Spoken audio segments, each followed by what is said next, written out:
Le saviez-vous, Hippocrate est peut-être le père de la médecine occidentale moderne, mais pas du tout le père de la médecine mondiale.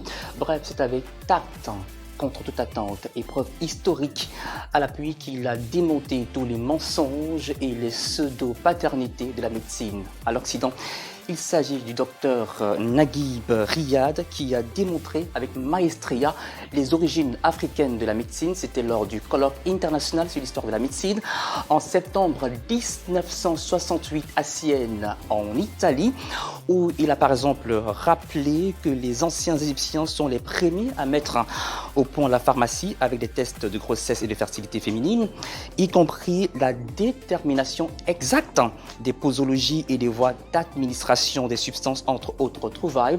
Il va donc sans dire que l'Afrique, berceau de l'humanité, est la mère de la pharmacie et l'aïeule de la médecine.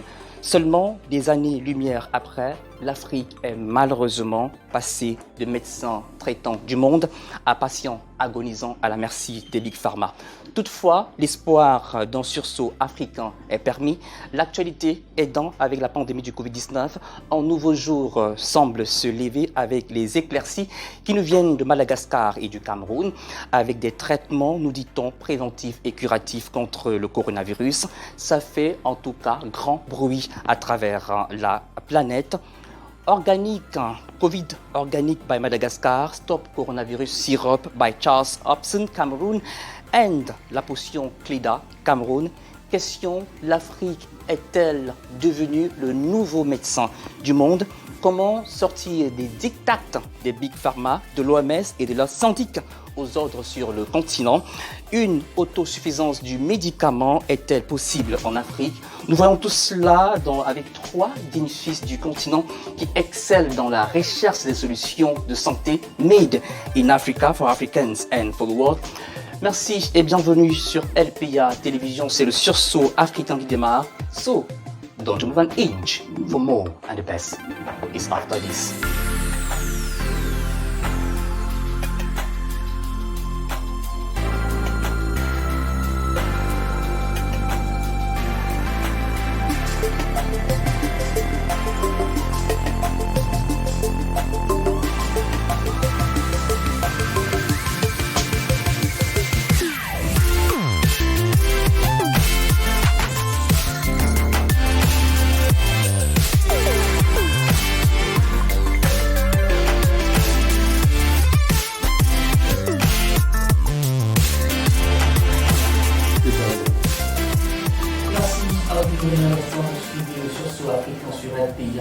Télévision.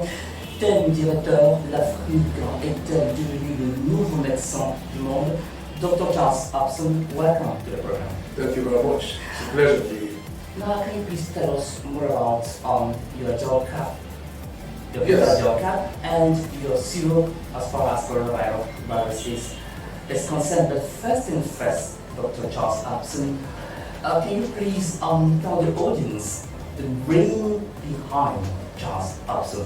Who are you and what are you? Okay, thank you very much. First of all, I'd like to extend my appreciation for this invitation. It's an opportunity for us to talk to those who are watching or the viewers around the world. This is a very critical moment for Africa.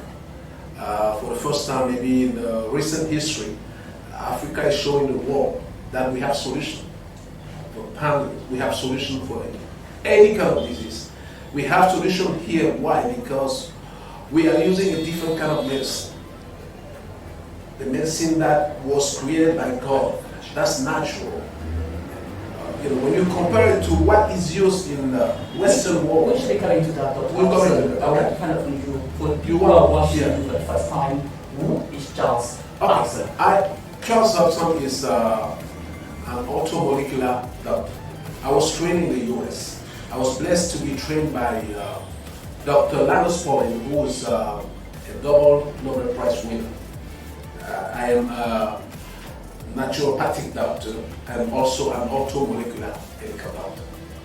Now, the difference between automolecular medicine and what is called allopathic medicine is that with automolecular medicine, you use your own body to cure disease. Okay, stay for more about this Dr. Charles Hobson. Dr. Professor Leopold Léman will comment sur le problème. Figuez-vous. C'est bien bon. Alors, après, quand j'ai fini avec ma pratique approximative de langue allemande, le docteur professeur Léman devait nous faire une micro-bio professionnelle du professeur Léman. Bon, je suis biologiste, parasitologue, immunoparasitologue plus précisément. Ma spécialité c'est le paludisme. Je suis un enfant du Grand Voici, donc je suis un enfant d'ici.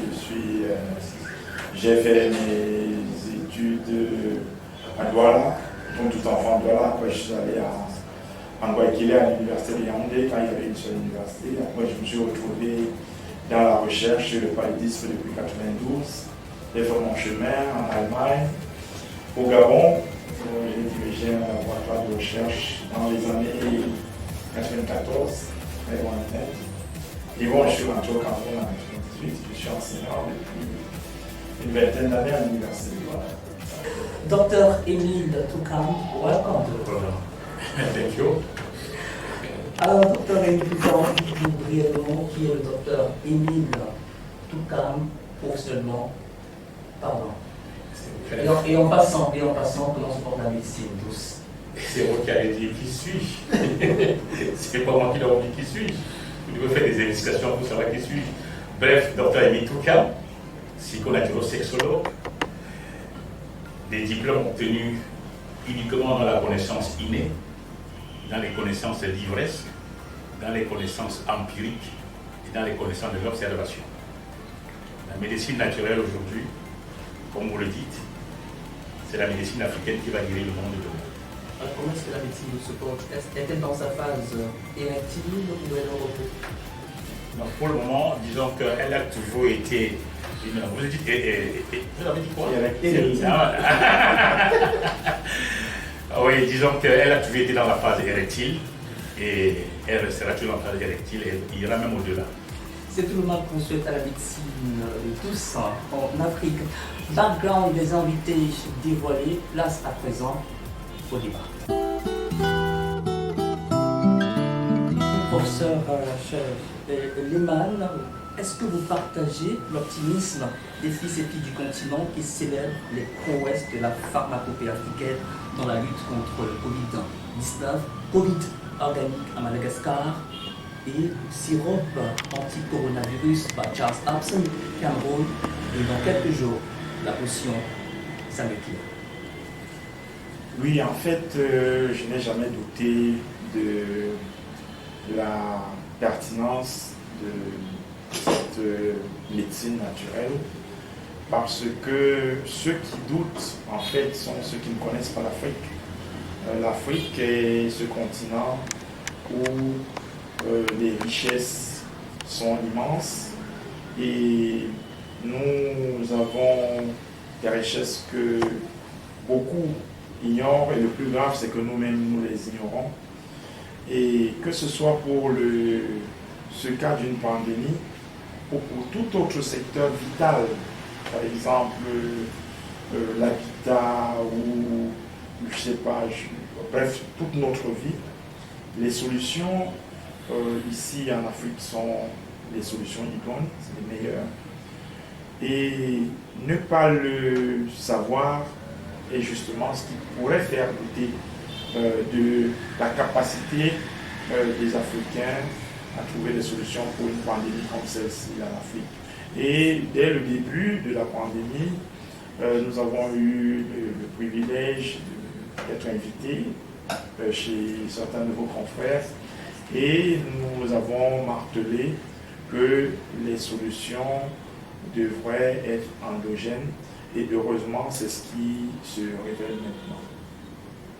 Alors, Dr. Charles Hobson, vous avez des blocages quant à l'acceptation de vos produits contre le coronavirus, celui lesquels que disent le ministère de la Santé publique et l'Ordre national des médecins du Cameroun. Apparemment, vous êtes bourré. Oui, en fait, c'est l'occasion de dire, de parler, parce que j'ai été le premier à proposer un produit il y a un peu plus de 2 mois aujourd'hui, qui est basé sur les gélules. Et ce produit émane des recherches que j'ai menées à travers mes réseaux, parce que je suis dans un réseau de médecins orthomoléculaires et naturopathes à travers le monde. On a des médecins, des collègues qui sont en Chine, aux États-Unis, un peu partout. Donc nous avons essayé de voir un peu les protocoles qui étaient utilisés en Chine avec beaucoup de succès, qui étaient à base de plantes. Et c'est à partir de ces recherches-là que j'ai formulé ces gélules. Et je les ai présentées à la délégation de la recherche scientifique ici à Douala. Je suis allé à Yaoundé, j'ai demandé de rencontrer le ministre de la Santé. On m'a dit qu'il ne peut pas recevoir les gens. Je suis allé au ministère de la Recherche scientifique et le ministre a demandé qu'un de ses collègues me reçoive. Je suis allé là-bas, j'ai laissé des exemplaires de produits et puis ils m'ont dit qu'ils vont me contacter. Ça fait plus de 2 mois, ils ne m'ont pas contacté. Et je me pose bien la question s'ils sont là pour le peuple ou sont là pour d'autres intérêts, parce qu'il n'y a pas de raison que après moi, Madagascar annonce son produit et tout le monde en parle. Okay? Tout le monde en parle. Après 1 mois et demi, Madagascar annonce son produit, tout le monde en parle en Afrique. J'ai proposé une solution. La moindre des choses aurait été au moins de m'appeler, me dire voilà, ils m'ont dit qu'ils vont faire des tests à Yaoundé, ils ne m'ont jamais appelé, il n'y a pas eu de feedback jusqu'à présent. Donc, je me suis dit, bon, peut-être qu'il faut aller vers le ministère de la Recherche et de la Santé. Je vais là-bas, le garde du corps, l'aide des camps du ministre, le ministre ne reçoit pas du tout, ne reçoit personne. Et le ministre, dans ses interventions dans Twitter, a parlé d'un conseil scientifique qui recevait les produits proposés. Donc, je retourne à Yaoundé pour une 3e visite au ministère de la Santé. Et là, ils me disent qu'il n'y a pas de conseil scientifique au ministère de la Santé. Alors que le ministre l'a annoncé. Je demande c'est où? On me dit allez à la Croix-Rouge. Je vais à la Croix-Rouge, on me dit il n'y a pas de conseil scientifique ici. Il m'envoie dans un autre coin. J'y vais encore, on me dit il n'y a pas de conseil ici. Retourne au ministère. Je retourne au ministère, c'est finalement, après mon retour au ministère, qu'on me dit qu'il y a un conseil, qui est le coordonnateur du conseil scientifique, c'est le secrétaire général du ministère. Et ils n'ont pas de bureau, ils n'ont pas de contact téléphonique. Donc, ils ne peuvent pas recevoir tes produits, mais le ministre annonce quand même qu'ils vont recevoir les produits des gens. Donc, je demande, est-ce qu'on peut voir le secrétaire général du ministère? On dit, il ne reçoit personne, comme le ministre. Donc, voilà la situation. Alors, docteur Élie Touka, il faut préciser que sur le continent africain, seuls 6 pays ont la certification de l'Organisation mondiale de la santé, et le veto, qu'on dit, c'est que les firmes pharmaceutiques africaines ne respectent pas les normes internationales. Mais pourquoi est-ce qu'il faudrait que les Africains s'allient toujours aux normes européennes? Les Africains peuvent aussi avoir leurs normes à eux. D'ailleurs, est-ce que la médecine traditionnelle a besoin de la norme européenne? Prenons un cas simple. Quand vous êtes sur votre table en train de manger un bon repas de Mongo Chobi, est-ce qu'il y a les normes européennes dans ce plat? Et à la longue, vous vous rendez compte que le Mongo Chobi a soigné un mal, un mal dont vous souffrez à l'époque. À force de manger cette sauce de Mongo Chobi, vous vous rendez compte que le mal est parti. Si vous venez dire à un médecin que vous souffrez d'un tel mal, le mal est parti, et que c'est le Mongo Chobi qui vous a soigné, mais c'est insensé qu'il vous demande d'apporter les normes occidentales pour prouver que ce maître de Mongo Chobi a soigné votre mal. En fait, pour simplifier les choses, les Africains ne doivent pas suivre les normes internationales européennes. On doit suivre nos normes à nous-mêmes. Est-ce qu'on peut dire quelque chose? Je vais ajouter quelque chose. Parce que je pense que c'est important quand même de clarifier un certain nombre de choses. Permettez. Parce qu'on parle de plus en plus de normes. Normes. Et, les produits, la pharmacopée africaine n'est pas scientifiquement prouvée. Quand vous étudiez l'histoire même de la médecine dite allopathique, celle qui est considérée comme la médecine conventionnelle, vous allez vous rendre compte qu'elle est basée sur la fausse science. Elle n'est pas normalisée. Vous comprenez ce que je veux dire? Je vais vous expliquer pourquoi. Ils viennent en Afrique, ils trouvent une plante, ils font une extraction de la molécule de cette plante-là. Ils vont dans un laboratoire, ils créent une tricherie chimique pour créer une synthèse de cette plante. Donc la plante a changé, donc c'est un peu comme du banditisme scientifique. On prend la plante naturelle, on la transforme, et elle devient un poison. On l'administre sur les gens. ça élimine les symptômes, mais ça crée d'autres problèmes avec le temps. Vous pensez que c'est normalisé ça? La médecine ne permet pas que les gens tombent malades. Mais c'est ces mêmes médicaments qui rendent les gens malades après des années d'utilisation. Donc, eux-mêmes, ils ne sont pas normalisés. Ils ne peuvent pas donner des leçons de normalisation aux Africains qui utilisent des plantes qui ne restent pas, qui laissent pas des résidus dans le corps. Et ils prétendent être plus normalisés que qui? La norme, c'est la preuve de l'efficacité du traitement. C'est ça la norme. C'est ça qu'il faut. Hein? C'est sur ça qu'il faut mettre l'accent. Aujourd'hui, ils ont prouvé qu'ils sont incompétents parce qu'ils ont plus de 170 000 personnes qui sont mortes là-bas, avec leur norme, la norme occidentale. Nous, on a les gens qu'on sauve ici avec notre norme, la norme naturelle. Donc, qui a raison sur le plan de la norme scientifique? Alors cette question, je vous la pose, professeur Liman, qui a raison dans la norme scientifique. Comment comprendre ce veto de l'Organisation mondiale de la santé qui est malheureusement repris à l'unanimité, pas à l'unanimité, mais à l'unisson, par leurs syndics qui sont logés sur le continent? Comment comprendre ce complot finalement contre la pharmacopée africaine? Avant de parler de pharmacopée, là, quand vous parlez de médicaments, vous êtes dans la prise en charge.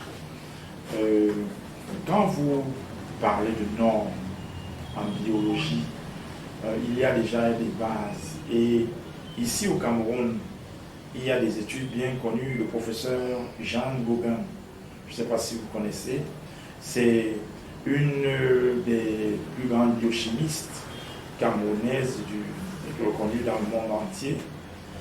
Les travaux du professeur Jean Gauguin ont démontré depuis plus de 20 ans que les normes occidentales ne peuvent pas être appliquées en matière de biologie humaine dans les paramètres biologiques des Camerounais. Donc il y a des normes caucasiennes. On vous dit par exemple une libération formée sanguine. Il faut avoir tel ou tel nombre de globules rouges, de globules blancs, de plaquettes. Et on l'adopte ici. Alors qu'en réalité, il faudrait revoir tout ça à la base de ce qu'on a de la population camerounaise. Donc à partir de là, si votre être est différent, le traitement forcément est différent. Et génétiquement parlant, j'ai malheureusement eu affaire à des médecins, ils sont formés comme ça, qui ne comprennent pas que notre patrimoine génétique est différent de par le milieu dans lequel nous vivons, les mutations que nous subissons. Et l'exemple le plus simple, c'est celui de la drépanocytose, que vous avez ici et que vous n'avez pas chez les Caucasiens, donc les Occidentaux. Donc à partir de là, quand vous êtes malade en Afrique, vous devez d'abord penser à des solutions et maintenant à des solutions locales. Ajoutez de cela ce qu'ils viennent de dire, mes prédécesseurs, que la médecine se base sur des produits naturels. Et généralement, ce qui amène à fabriquer des produits synthétiques est le manque de ressources naturelles. C'est le cas de la chloroquine qui est faite à la base de la molécule, en fait, à partir d'une quinoléine. Donc la quinine est la molécule efficace qui a toujours été efficace naturellement, mais à un moment donné, quand les guerres nécessitaient d'avoir beaucoup plus de ces substances-là, on a dû commencer à penser à utiliser des molécules semblables à la molécule naturelle. Donc nous avons la molécule naturelle, nous avons les originaux. Les copies, elles permettent de pallier, mais il y a toujours finalement un problème. La preuve pour la chloroquine, dans le paludisme, les résistances. Et jusqu'à présent, il faut remarquer qu'il n'y a jamais eu de résistance du parasite contre la quinine. Mais la quinine, elle est mise de côté et tout le temps, on vous met une molécule de côté, on la change, on reprend une autre, on la change. Pourquoi selon vous? professeur Lehmann? C'est les intérêts économiques qui n'ont rien à voir avec la science, avec le bien-être des populations. Et malheureusement, l'Afrique est victime. Et l'Afrique est victime à un niveau assez grave parce que les Africains eux-mêmes, certains qui sont des décideurs, ont réussi à être convaincus que les solutions ne peuvent venir que d'ailleurs. Alors, docteur Toukam, que faire pour sortir du diktat des Big Pharma, de l'OMS et de syndics qui sont logés sur le continent? La première des choses, je crois que la communication que nous sommes en train de faire est l'une des meilleures solutions. Il faudrait aussi que nous nous organisions en syndicats ou bien en ordre. Ça va permettre que nos voix soient portées. Et il faudrait aussi que, parce que si on attend tout du gouvernement, on ne réussira pas. Donc il faudra qu'on essaie de nous former en ordre pour pouvoir faire face à ceux qui sont en face, pour ces personnes formatées qui ne comprennent pas que la pharmacopée africaine est la médecine d'aujourd'hui et de demain.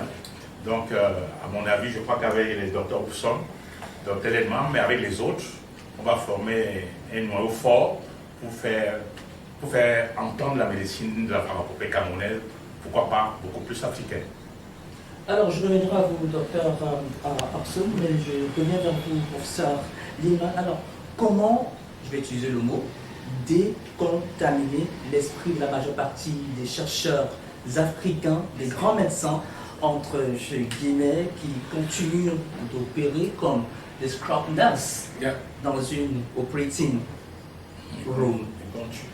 Bon, les chercheurs, je vais les défendre un peu parce que, en fait, on a des évidences. La recherche a des évidences. Là, je suis en train de travailler sur...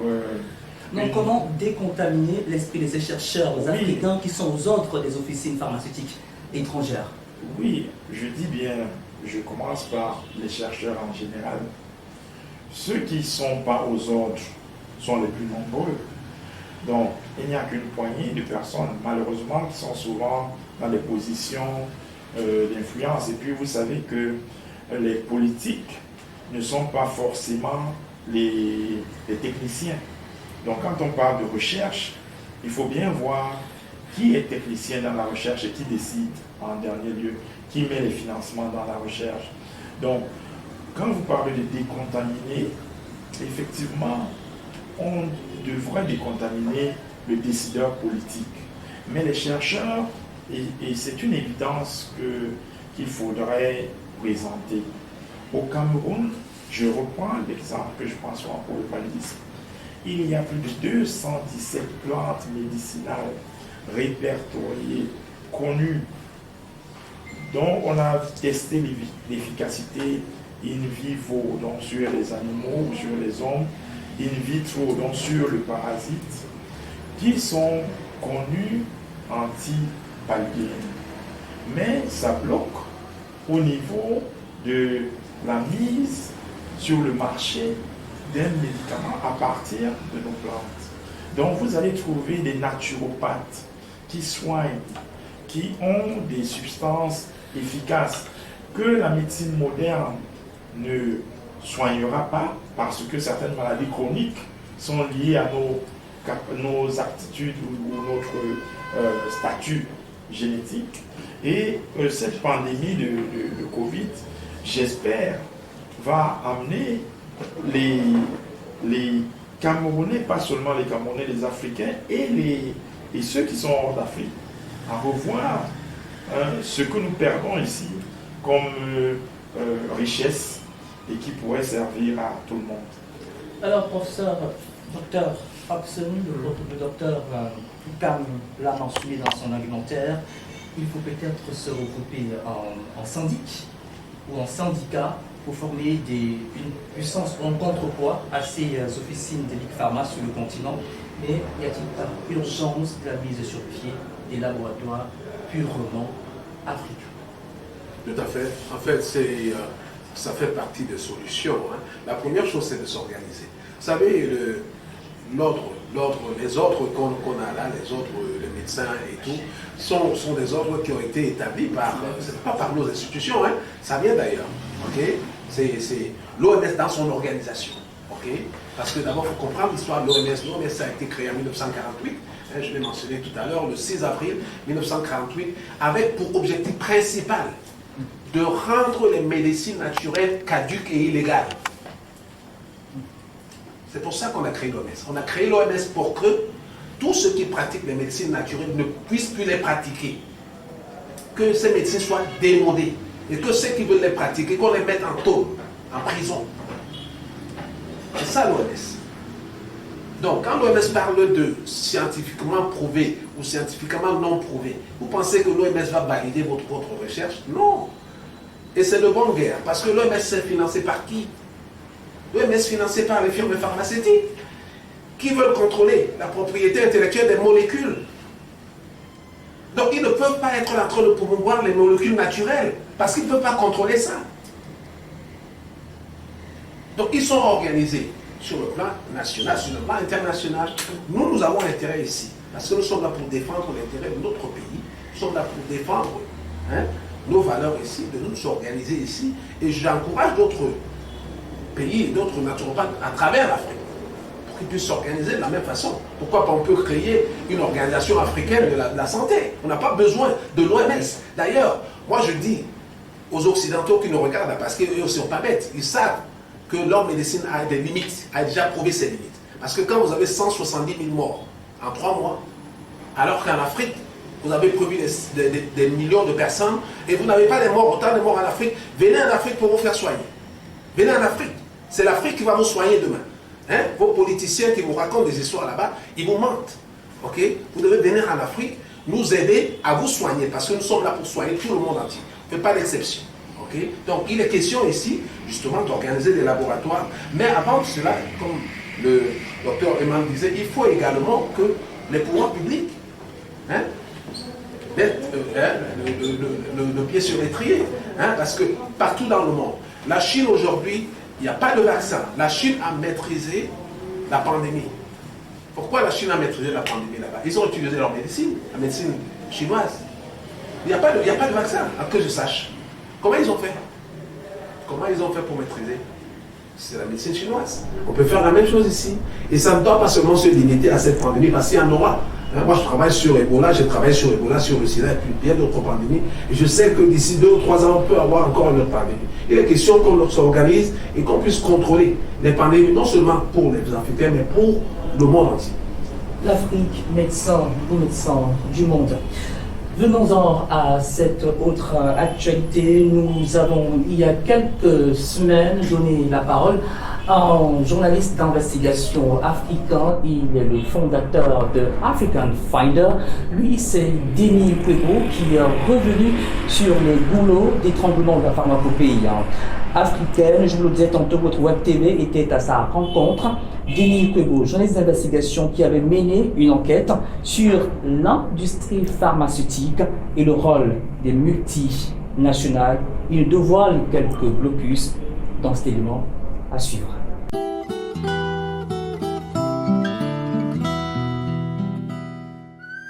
Denis Kwebo, on pense le caractère vicieux des officines étrangères, notamment les big pharma étrangères. Mais comment comprendre qu'au même moment, la recherche en Afrique est flinguée par les propres chercheurs africains? Est-ce que finalement les médecins africains, les chercheurs africains ne sont finalement pas les prescripteurs des officines étrangères? Au Cameroun, l'ordre des pharmaciens est contrôlé par le colon. Ce sont les Français qui contrôlent l'ordre des pharmaciens. Il y a une domination et un diktat des pharmaciens formés en France sur l'ordre des pharmaciens. Et c'est eux qui donnent des avis. Il y a un diktat des médecins formés en France sur l'ordre des médecins au Cameroun. C'est eux qui décident. C'est eux qui décident de la vie ou de la mort d'autrui. Il faut aller voir, c'est eux. Vous avez vu qu'il y a eu tout un débat sur la formation des médecins au Cameroun. C'est l'ordre des pharmaciens qui était sérieusement opposé à l'entrée sur le marché dans le secteur de la santé, des médecins formés au Cameroun, des médecins, je veux dire, formés en Afrique. Parce que quand la formation se démocratisait, cela mettait un terme à l'emprise, n'est-ce pas, des officines françaises sur la santé. Parce que la santé, vous voyez, si vous prenez la Côte d'Ivoire, lorsque M. Laurent Gbagbo décide d'instaurer l'assurance maladie universelle en Côte d'Ivoire, sa tête est mise à prix. C'est le point de départ de la chute de M. Laurent Gbagbo. Parce que s'il y a l'assurance maladie universelle, les médicaments ne seront plus chers, les coûts de santé vont baisser parce que l'État en aura la maîtrise, les surfacturations dans les cliniques. Vous savez, là où on paye 1 franc en Afrique à l'hôpital, les multinationales peuvent se faire payer 100 fois plus dans des cliniques privées. Et ces cliniques privées là, participent de cette chaîne de rétention, n'est-ce pas, de la libre administration de la médecine ou de la pharmacopée. C'est un business. La médecine en Afrique n'est pas un service social, comme ça se fait en Occident. C'est un business où les pauvres doivent payer plus cher que les riches pour se faire soigner. Il faut que les populations africaines s'approprient cette lutte-là pour la souveraineté sanitaire. À savoir que j'ai vu un reportage à la télé, 500 hectares destinés à la culture du quinquennat qui entre dans la fabrication de la chloroquine dans l'arrondissement de Penka-Michel à Bansois. Il y a 500 hectares de quinquennat en ruine parce qu'on a retiré la chloroquine du marché. La chloroquine qui a été retirée du marché est aujourd'hui devenue le produit miracle contre le Covid-19. Pourquoi est-ce qu'on a retiré la chloroquine du marché? On retire, parce que là, j'ai beaucoup travaillé dans l'industrie pharmaceutique et le rôle des multinationales. Quand la chloroquine est devenue un médicament générique, qui n'est pas sous brevet, elle coûtait assez moins cher. Il pouvait, n'est-ce pas, être soigné, le paludisme en Afrique. Alors, les big pharma dont vous avez parlé ont réussi à faire retirer la chloroquine, qui est un produit à la bourse de tous les Africains du marché, pour introduire des molécules qui sont sous brevet. Parce que les molécules qui sont sous brevet, quand on vous vend Coartem ou Diocotessin à 4 500 francs, là où vous aurez pu dépenser 150 francs pour avoir la chloroquine, c'est parce que ceux qui ont le brevet sur Coartem et Diocotessin veulent, n'est-ce pas, rentrer dans leur investissement. Et pour entrer dans l'investissement, ils demandent qu'on enlève la chloroquine du marché parce que la chloroquine est à la bourse des Africains.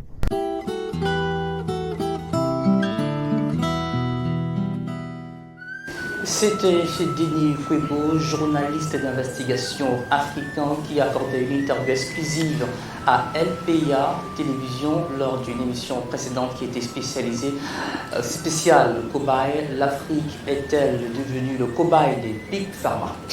Alors, de retour sur le plateau, professeur Lehmann, vous avez suivi Denis Kwebo. Est-ce que l'Afrique aujourd'hui peut se passer du Coartem, vous qui êtes un spécialiste de la malaria? Oui, bien sûr, bien sûr. Il faut voir ce qui s'est passé en Afrique du Sud quand on parle de générique pour les antirétroviraux. À un moment donné, il y a eu un bras de fer entre le gouvernement sud-africain, les années 2000, le gouvernement sud-africain et l'Organisation mondiale de la santé, le Big Pharma, comme on dit. Donc, pour sauver la population sud-africaine, ils ont dû commencer à fabriquer des génériques et là, la communauté internationale telle qu'elle est normée a reculé. Donc, c'est ce qu'il faut déjà retenir. Il a parfaitement raison. Maintenant, pour en venir au paludisme, c'est évident, il n'est pas scientifique, mais il n'est pas dans les études cliniques. Mais je peux vous dire qu'il a parfaitement raison. J'ai mené une étude clinique au Gabon en 1994 sur les antipaludiens qu'on voulait améliorer. Donc ce sont des choses qui se passent tout le temps. On associe la chloroquine, qui est un antipaludien classique, aux antibiotiques. très souvent. Donc nous avons mené des études chloroquine, clindamycine, chloroquine et d'autres antibiotiques. Et effectivement, il s'avère que certaines molécules... Donc vous confirmez, professeur Lehmann, que c'est au nom du business et de l'immoralité que la chloroquine et la quinine ont été enlevées du marché? Oui, tel que la chloroquine a été enlevée. Vous savez, c'est fin. Hein, c'est assez fin parce que dire que c'est au nom du business seulement, ça c'est toujours opposé à un scientifique qui vient vous présenter des résultats encourageants. Donc, les dirigeants, une fois de plus, politiques, ils ont en face d'eux des personnes, des scientifiques qui argumentent. Voilà. Du coup... Et ça veut dire que vous, les chercheurs africains, vous n'argumentez pas assez face à ces politiques, apparemment? Non, c'est pas ce que ça veut dire. Pour ne pas être compris. Ça veut dire que ceux qui ne sont pas écoutés, ont parfois raison. Et ce qui est intéressant, c'est que c'est tellement évident. C'est tellement évident.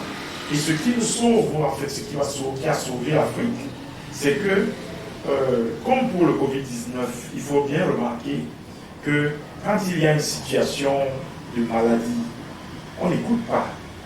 On n'écoute plus les politiques, on n'écoute plus un gouvernement ou l'OMS. Généralement, ce qui se passe chez nous, c'est que quand un enfant est malade, on va le soigner à l'hôpital. Si ça ne va pas à l'hôpital, d'ailleurs souvent on ne va pas le soigner à l'hôpital, c'est quand on a trouvé des mesures compatibles d'ailleurs avec les possibilités qu'on va à l'hôpital. Mais on va vers les médicaments de la rue sans demander. On va vers le traitement traditionnel sans demander. Et c'est ce qui nous a justement sauvés. Parce que si on s'en tenait strictement aux prescriptions officielles, je peux vous assurer que beaucoup de nos enfants mourraient. Docteur Toukam, quelle solution pour sortir l'Afrique du diktat des Big Pharma? L'Afrique, en somme, peut-elle devenir le médecin du monde? Je crois que pour sortir de là, on n'a pas besoin de combattre l'OMS. Il est mieux de faire comme le président malgache, prendre des décisions, des hautes décisions au haut niveau. Et à notre niveau, je crois qu'il est même mieux qu'on informe le public de maison en maison, comme font les témoins de Jéhovah, et qu'ils comprennent la nécessité de la pharmacopée africaine, camerounaise. Soit pas de porte à porte, qu'on les explique, qu'on fasse des forums, des conférences. Bref, beaucoup de communication dans la pharmacopée africaine. On n'a pas besoin de combattre l'OMS. La population doit aimer la pharmacopée africaine et délaisser au moins à 80% l'OMS. Docteur Hobson, vous avez créé le Stop Coronavirus, votre sirop et votre gélule végétale pour soigner des patients souffrant du Covid-19. Y a-t-il espoir? Mais tout à fait, il y a espoir. Moi, je suis très optimiste. Parce qu'il y a 2 ans, j'ai déclaré dans un journal que l'Afrique va soigner le monde. L'année dernière, j'ai encore fait une autre déclaration. Il faut que l'Afrique soigne le monde. Et aujourd'hui, ça se matérialise. Parce que moi, j'ai mené des travaux qui durent plus d'une vingtaine d'années. Et je vois les tendances en matière médicale. Okay?